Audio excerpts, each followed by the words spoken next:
So, good morning or good night, depending on where you are in the world, and welcome to another interview of the Shield Dude on a Couch. I'm your host, Hector, and today I'm joined by the band Hollow Leg. They're a band that plays a mixture of like rock, there's some doom, there's some grunge, there's a little bit of everything in their sound, and they're putting out a new record in June. It's called Dust and Echoes. So basically, they're taking their last two CPs, but they're going to combine them and release them physically. So I have two members here from the band. So first of all, guys, how are you guys tonight? And welcome to the couch. Thanks for having us. Yeah, absolutely. Thanks for having us. We're doing great, man. Awesome. So tell us, obviously, your name and what you do in the band. My name's Brent, and I play guitar. My name is John, aka Snacky Onassis. I play drums. That's really funny there. Onassis. When I saw that, I'm like, yeah, that's really funny. I'm sure there's a cool story behind it for that email. But we can get to that later. So for people though who haven't listened to Hollow Leg, give us a 5-minute quick rundown of the history of the band. We started as a two-piece back in 2009, 2010. Myself and our original drummer, Tim Creeder, who I grew up with in the Boston area. And we played in some bands together up that way. And then both kind of just by chance moved to Florida. And we started just kind of jamming around and wanted to do something a little more just straightforward, heavy riff oriented. And so we just started, jamming as a two-piece and kind of kept it that way for a few years until we decided we wanted to expand the sound and add more players. And then Scott and Tommy, our bass player and singer, they joined in 2011, 2012, somewhere around there. And we made a couple records as that formation. After we released the Crown record in 2015, 2016, something like that, Tim stepped down, and that's when this character joined. And we ended up doing an EP and then doing some more touring, and then recorded the Civilizations record. I kind of bailed and moved out to the mountains for a few years, and that was during the pandemic time and all that crazy stuff. And then that sort of brought me back to Florida and where we're at now. Yes, that's a good way to summarize it. So how many people are in the band now? There's 4 of us. Okay, so there's 4 people now in the band, and you are in Orlando, Florida. Correct. So you went from mountains to, let's say, no more. I don't want to see any more mountains. Yeah, as flat as you can get besides Ohio. I used to live in Miami. Yeah. Yeah, I used to. So, and my parents have a house in Orlando. So I go there. The only mountains that you'll see Space Mountain or and the Volcano Bay. Yep, that's pretty much it. There's no more mountains. That's it, and they're not even real. So, yeah. So I heard so these two. So you did these records, but for this one you put out 2 EPs, and who had the idea of combining them to make this a full-length record? I think that was something we kind of came up with on together kind of simultaneously, because we tend to write in batches. So we're like, hey, we always tend to do 5-6 songs, and then we weed out what we like or don't like, and then do another maybe 3, 4, 5, 6 songs, and weed out what we like or don't like, and see what jives, what makes a more more well-rounded record.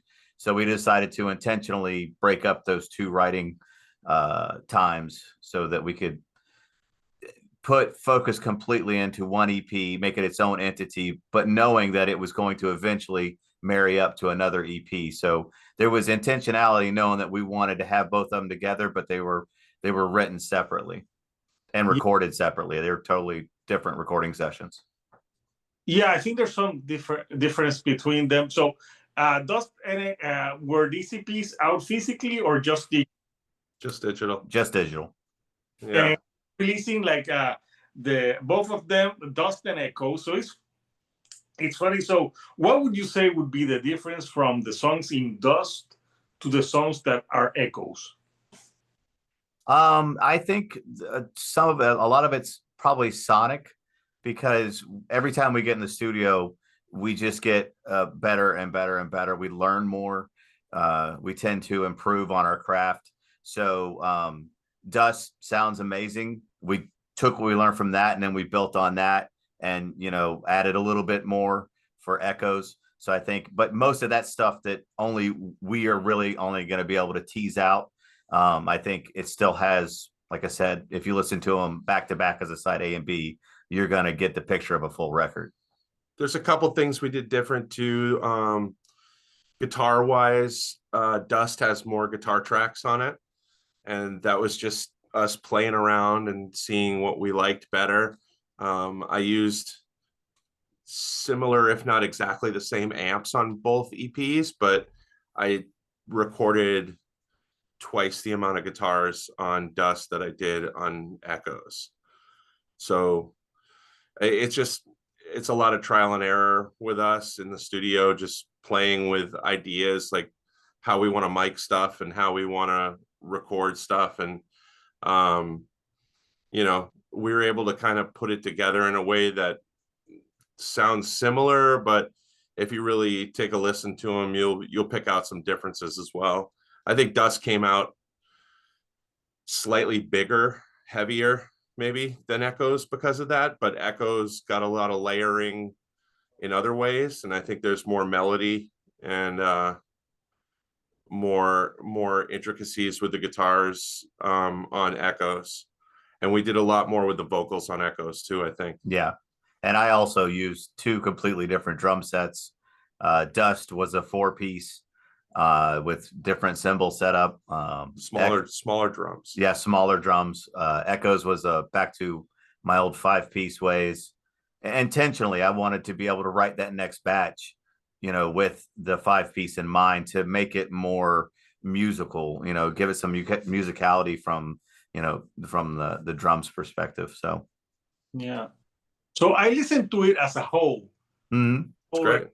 Whole record. So I don't know, it flowed to me. So but I get some like subtle like differences, and I could tell that you guys have like a different styles of music, because it's brought into it, like to have it like every song have something sonically different.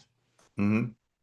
Yeah, we if a song has a vibe, because Brent writes most of the riffs, so we'll come together and we'll kind of make something. He comes with the riff ideas, and we all kind of get together and go, okay, ooh, we like the way this, it kind of feels like this vibe, like more of a grungy vibe, or more of a a doom stoner vibe, and then we'll build on that for that particular song. Yeah. So for you guys, like growing up, like which like musicians influence you? And obviously you each of one can have like different picks. Mm-hmm. We probably have the most similar musical tastes of anybody in the band. I think us being the same age, we grew up with a lot of the same stuff. So definitely the 90s grunge stuff. For me, it was thrash too. And, I think we all come from like the Black Sabbaths and Led Zeppelins and Pink Floyds and things like that. But we like so much different music. There's a lot of Southern rock influences, and like late 90s, early 2000s alternative kind of stuff like Deftones and A Perfect Circle and things like that we grew up listening to and really loved the sounds of those records. So yeah, especially him and I, if you put Failure on, we're gonna listen until you tell us to stop listening. Oh, Failure's a great band. Yeah, they're incredible. And for me, that was Failure, Helmet. Those types of bands were hugely influential whenever I was learning to play drums whenever I was starting off at 16. Those bands were like, that's what I want to do. Something like that, just real vibey. And Abe Cunningham from Deftones, same thing. So great drummer. And I think the Echoes part has more of that spacey rock type of songs. Definitely. mhm. That you're, because it has like different, and I'm like, yeah, you can tell that you guys, but it does say it sounds cohesive, because sometimes you think like it will sound like a mess, but no, it sounds cool. Good deal. All the differences that you have on the styles, and yeah, Failure. Their last album, I think it's been like 3 years now. I bought it on vinyl. I can't remember the name now, but I don't think it's on streaming services anymore. The one They pulled it from Spotify, but yeah, they're on Apple and Amazon, I think, and other streaming services. I think they just pulled away from Spotify. Yeah, I know Apple Music has their whole catalog. yeah, they because they were tired of getting pennies. Yeah. Oh yeah. So I get it. So you two are like the musical twins of the band, because you same age, growing up, listening to the same things. So Well, here's a big difference. So he can do like punk and West Coast punk and stuff like that. Yeah, I think I don't know, maybe traveling and being involved in snowboarding and things when I was younger, I got into like all the Fat Records bands and the Epitaph bands and stuff like that. So I like all that stuff too. Yeah, and whereas I just missed the boat on that. And I grew up in Florida surfing, but it was like Bob Marley and Sublime. You know what I mean? well, actually, Sublime from California, but yeah, I know what you mean? Yeah, those Epitaph bands, I got into all of them. So my musical tastes are very varied. So yeah. enjoy a band like yours because you play a lot of the stuff that I like. So yeah, I haven't asked this for like I haven't done the top 5 of a desert island record. But I think for you guys, since like I think we're all closer in age, maybe we can do a top 5 albums. Okay. So everyone can have a different pick. So it's the rules are that you're in a desert island where you can you can listen to magically to right. So 5 records that you would take to that island and why. And we can we can do one and then one you, then one the other. So there we go. Yeah. You start. I'll do 2 and 4. You do 1, 3, and 5. Okay. Go for it. Master Puppets. And why? It's like the record that kind of ruined my life. Like just made this. It made music impossible for me to not want to be involved. Those were the songs. That was the attitude and the sound that first got me hooked. So Master Puppets will forever be in my top 5. Yeah, it's so awesome that you don't even say the name of the band because I think everyone knows who the band is. Yeah. I would hope so at this point. If you don't know who that band is, then... Okay. So yeah, great choice. I would take that. I think I took that when I did that episode at the beginning of the channel. I also took that record. And then I think for me would be probably Death, Spiritual Healing. That record changed along with some of the knowns, the Metallicas, and a lot of death bands, death metal bands from Florida. But Spiritual Healing, for some reason, 15-year-old me was like, I could not get enough of it, and it really made me want to play drums. And I can listen to it to this day, front to back. It's just an amazing record. And there's always something else that I hear, and I've been listening to that record for 30 something years now, and I always hear something different. I always hear something else that I didn't realize was there before. And they're an incredible band. Yeah, good. So that's a very solid pick as well. Back to you, big guy. Failure's Fantastic Planet. I think we'd both say that. It's a perfect record. I can't find any flaw in it. It showed me so much about just using different sounds on a record, every song having some sort of different sonic landscape, very rarely repeating on effects combinations, and like just using different sounds for every song. It almost plays like a mixtape in a way, but it has, you know, the flow and you know, continuity of it being one band, one sound, but it still has many different attitudes and sounds in the scope of that record. Plus it's like 15 songs or something like that, so it's long. It's got a lot of ways to go through the whole thing, and the segues and everything. It just breaks it up and makes it so interesting. Yeah, and I never get sick of that record. Yeah, it's like a kind of a cinematic experience. Oh yeah, and for young people watching this video, a mixtape is something. In the 90s there was no streaming services, so we took and we recorded different songs on a tape. Yeah. Yeah, and if you had good friends, they did it for you and they gave you a good mix. Yeah.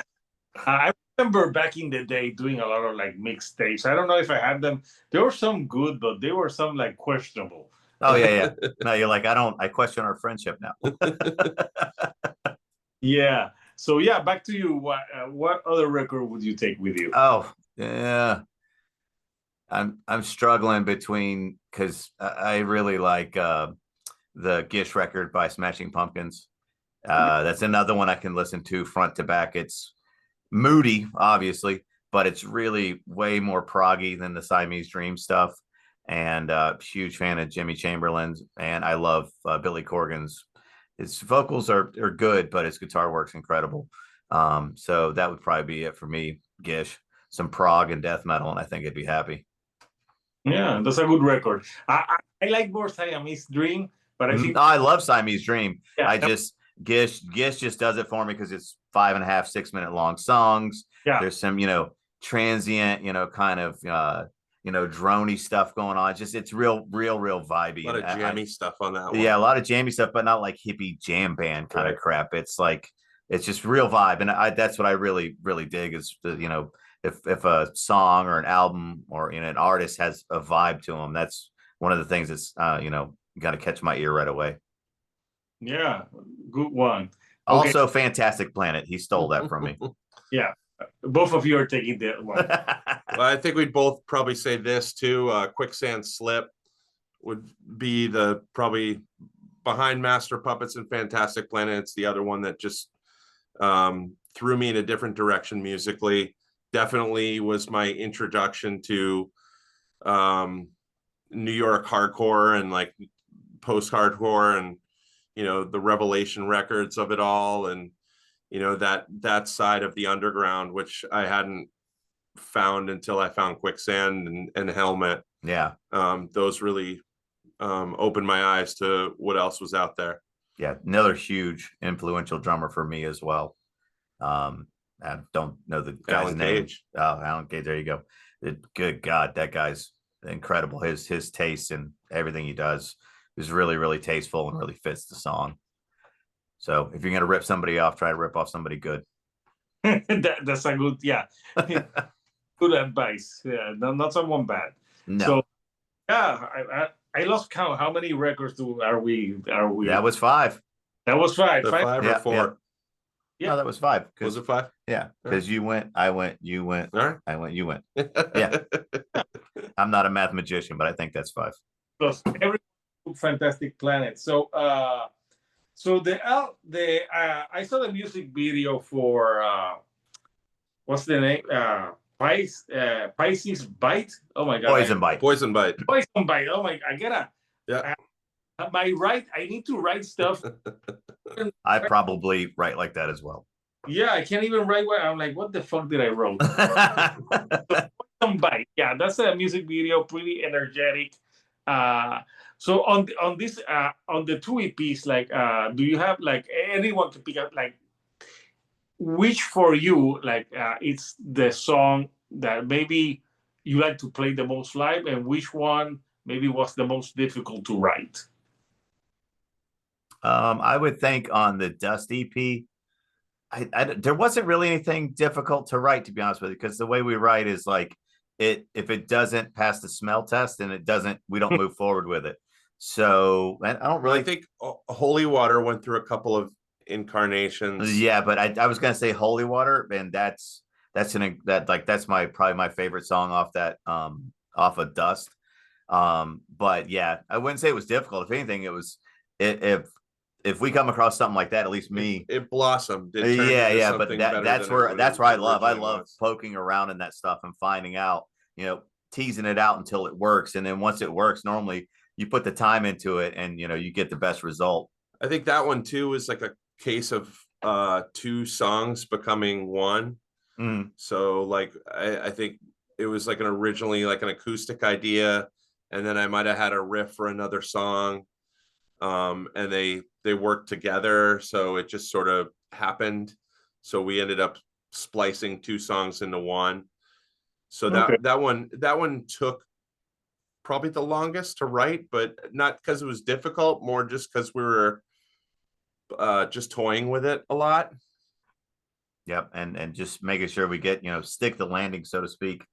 We're not really a band that just like can naturally put acoustic songs on a record, even though I think we could and we want to, but no more than words. not yet. maybe in 10 years. But yeah, you just got to make sure you're doing it tastefully and it's not too on the nose, or it doesn't, you know, stick out like a sore thumb. It's got to become a Hollow Lake song in some way at some point. Yeah, it's got to work in the context of what everything else that we're delivering. So I might come in with just like an acoustic idea, and everyone's just kind of like, you know, where do we fit into this? Yeah. And it might expand into something bigger after that. Yeah. You might write a great acoustic track, and maybe you can sell it to a Lifetime movie. That would be a step up, actually. Yeah, hey, as long as the check clears. The Lifetime movie, you all know the plot, you know. Unfortunately, yes. A girl from the big city to the small city. Mm-hmm.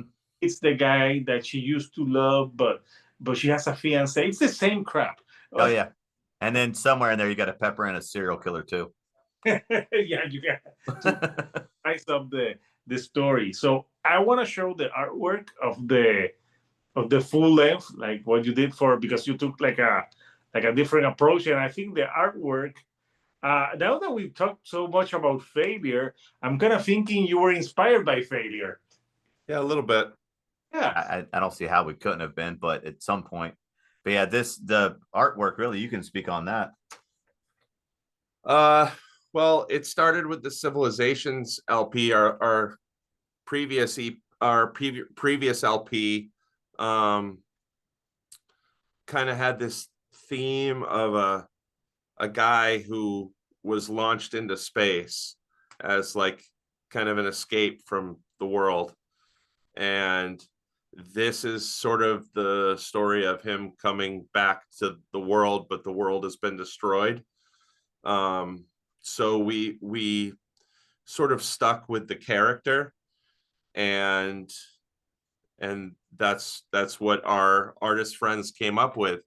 It also combines, if you look in the helmet of the guy, there's the pyramid, which appears on the Echoes EP, and then on his shield has the emblem that's on the Dust EP. So we incorporated both those symbols onto the combo LP.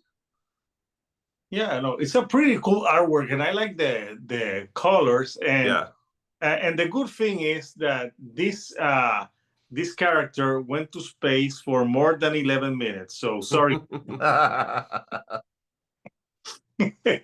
I just remember waking up that day and I saw the news like Katy Perry's an astronaut. I'm like, what? like anyone can be an astronaut if you send them. Come on. So yeah, it's a cool artwork, and I like the colors that you guys use for that. So so the recording process. How long did the recording process for the 2 EPs take? Oof. Well, we have access to our own studio space, and our singer Scott does all the engineering, and it's kind of his fortress of solitude there. and you know, the rest of us will just come invade when we want to put down our tracks. But he does a really great job with all the engineering part of it, and you know, finding all of our sounds and everything.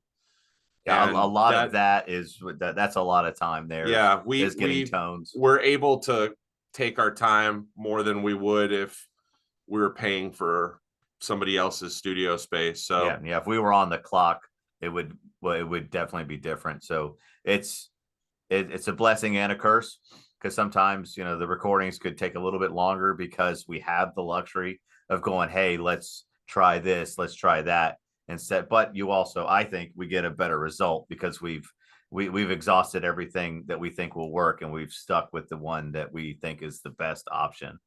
Like for me, you know, drums I record typically, I think Dust was recorded in 2 days, and I think Echoes was also recorded in 2 days.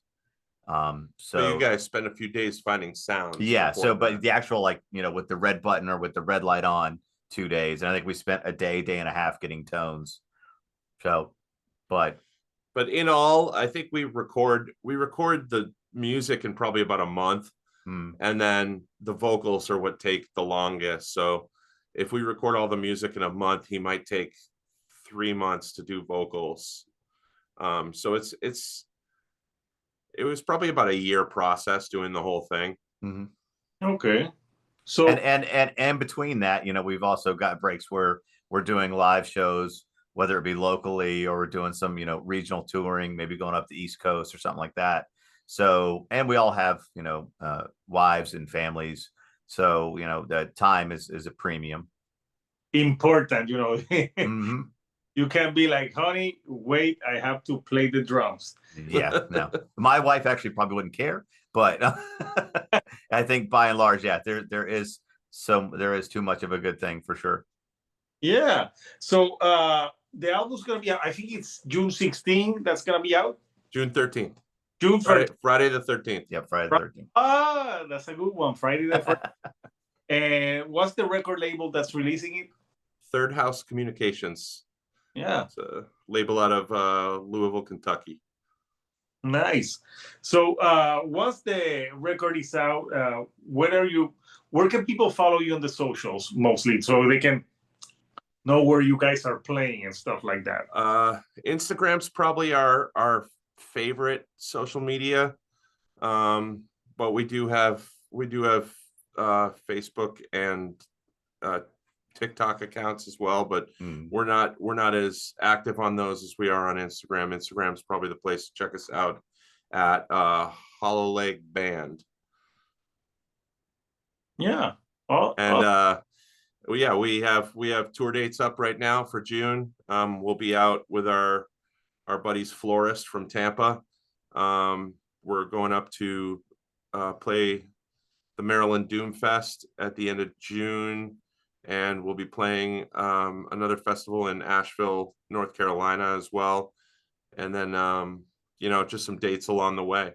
So all those tour dates, I think it's June 12th we leave, or June 12th in Orlando to start everything off, and then yeah, our record release on the 13th, and we'll be in Atlanta that night. Awesome. So I'll post the where people can follow you and where they can get the record.